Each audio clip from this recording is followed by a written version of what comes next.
So I have a very short question. I won't take your time.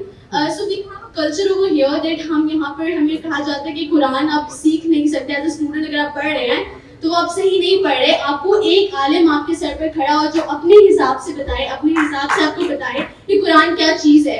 और हम as a student, as इंसान कभी नहीं चाह सकते कि खुद कुरान पढ़ने की इजाज़त नहीं है ना समझने की इजाज़त है। So can you please explain, do we really need a mentor in our life to guide Quran? Because I feel Allah is the guidance that is more than enough. बेटा इसमें दो एक्सट्रीम्स हैं। एक एक्सट्रीम ये है कि आप कुरान किसी आलिम के बगैर नहीं पढ़ सकते।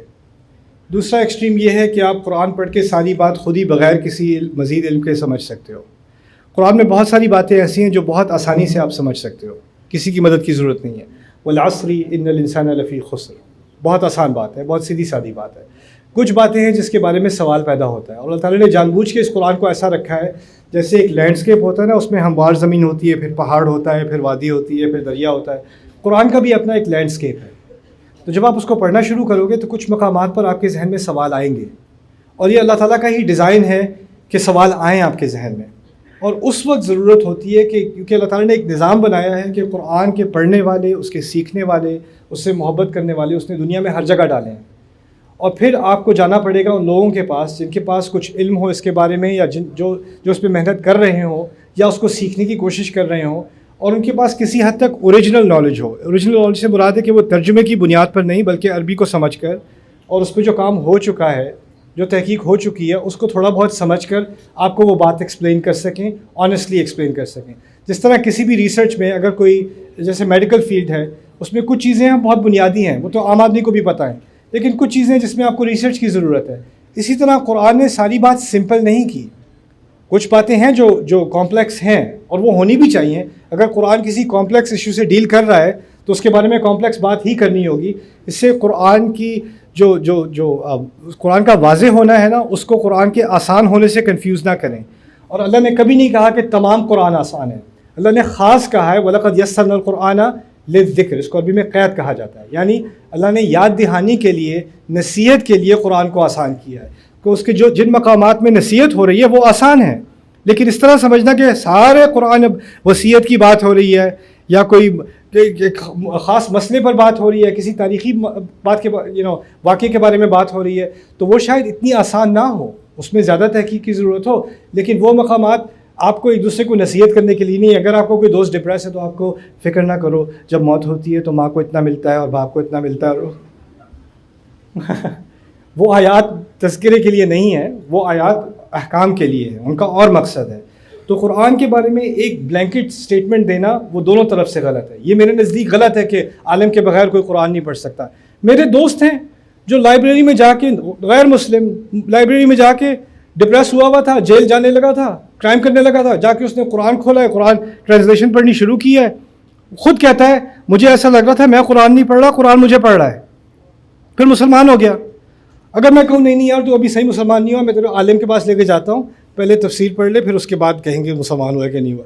ये तो ज़्यादती है। जिन गुजर रहे हैं सूरतुल अहकाफ में रसूल सल्लल्लाहु अलैहि वसल्लम ताइफ के वाक़े के बाद जब उन पर पथराव किया गया था, वो खून में डूबे हुए थे, उस वक्त उन्होंने जाके कुरान पढ़ना शुरू किया रसूल सल्लल्लाहु अलैहि वसल्लम ने। अब वो कुरान पढ़ रहे हैं तो रस्ते में से कुछ जिन गुजर रहे हैं और जिन्होंने उनको कुरान पढ़ते सुन लिया। कुल ऊहिया इलैया अन्नहु इस्तमअ नफरुम मिनल जिन्न इन्ना समिअना कुरआनन अजबा व इज़ सरफ़ना इलैका नफरम मिनल जिन्नि यस्तमिऊनल कुरआन फलम्मा हज़रूहु क़ालू अंसितू।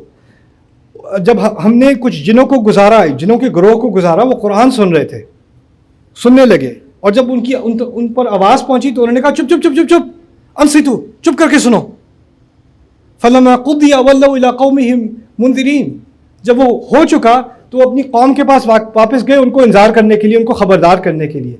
अब वो जिन्नात जो है ना, उन्होंने कोई तफसीर नहीं पढ़ी थी, उन्होंने कुछ आयात सुनी थी, लेकिन उन कुछ आयात का उन पर इतना असर हुआ कि उन्होंने जाके अपनी कौम को पूरी तकरीर करनी शुरू कर दी, और वो तकरीर अल्लाह ने कुरान में रिकॉर्ड कर दी। वो तकरीर हम पढ़ रहे हैं, इन्ना समिअना किताबन मिन उहिया मिन बअदि मूसा यहदी इलल हक़्क़ि व इला तरीक़िन मुस्तक़ीम या कौमना अजीबु दाई अल्लाह व आमिनु भी। क्या अजीब बात! कुरान 2-10 सेकंड सुनने के बाद वो जो उनके दिलों पर असर हुआ है, उसकी अल्लाह को इतनी कदर है कि उसने उसको कुरान में डाल दिया। और अब अजीब बात यह कि हम कहते हैं वो बात समझने के लिए पहले आप तफसीर पढ़ लें। नहीं, कुछ मकामात पर वाकई तफसीर की ज़रूरत है। देखिए, मैं तफसीर का तालिब इल्म हूँ। मैं जब किसी आयत की तफसीर पढ़ता हूँ, मैं तकरीबन 20-26 तफासिर मुझे पढ़नी पड़ती हैं, तहकीक करनी पड़ती है, उसके बाद भी मज़ीद मुझे डिस्कशंस करनी पड़ती हैं। वो रिसर्च का अपना काम है। लेकिन आम मुसलमान के लिए मेरी अपील ये है कि ये अल्लाह की दी हुई किताब है। इसने वादा किया है कि जो इस किताब की तरफ आएगा यहदी इलल हक़ की, ये नहीं कहा यहदी इलल हक़ की अल उलमा व यहदी इलल हक़ अल मुतअल्लिमीन, नहीं, यहदी इलल हक़, यह हक़ की तरफ हिदायत देता है। जो सिंसियरली इस किताब की तरफ आएगा उसको अल्लाह हिदायत दे के रहेगा। और उसको अगर किसी चीज़ में कन्फ्यूजन होगी, उस कन्फ्यूजन में भी उसका रब उसको निकालेगा अगर उसके दिल में इखलास है। अगर उसके दिल में इखलास है, बस एक ही चीज़ चाहिए इसके लिए, हुदल लिल मुत्तकीन, तकवा है दिल में, हिदायत तुम्हारी है, इससे नहीं डरना। और ये कहना कि कुरान पढ़ के गुमराह हो जाओगे, हाँ वाकई कुरान पढ़ के तुम गुमराह हो जाओगे। कब? वमा युदिल्लु बिही इल्लल फासिकीन, कुरान ने खुद बता दिया जो लोग करप्शन की नीयत से इस कुरान पर आते हैं वो उसको कुरान के ज़रिए से ही गुमराह करेगा। उन ऐसे लोगों को नीयत पर है सारा का सारा। ये गुरूर भी नहीं करना कि कुरान पढ़ के मुझे सब समझ आ जाएगा, और ये गुमान भी नहीं करना कि कुरान तो मैं खुद से पढ़ ही नहीं सकता। तो नाजिल किसके लिए हुआ था? ये तो बनु इसराइल कहा करते थे कि उनकी तौरात सिर्फ उलमा के लिए, आम इंसान के लिए नहीं है। वमिनहुम उम्मियून ला यअलमून अल किताब इल्ला अमानी, ये तो कुरान ने कह दिया ना। तो ये कुरान तो इनकलाब था कि हर इंसान तक खुदा का कलाम पहुँचे, तो अब तो पहुँचाना ही पड़ेगा। आखिरी बात मैं ये कह दूँ कि अब आपके सामने एथीज़म सीखने के लिए बहुत आसानी है, यूट्यूब पर आप सीख सकते हो। आपको कोई भी उल्टा सीधा नज़रिया सीखना है वो आप सीख सकते हो, बस कुरान ना सीख लेना गलती से, कुरान के बारे में ना पूछना। ये पागलपन है, इस पागलपन को ख़त्म करने की ज़रूरत है इंशाअल्लाह।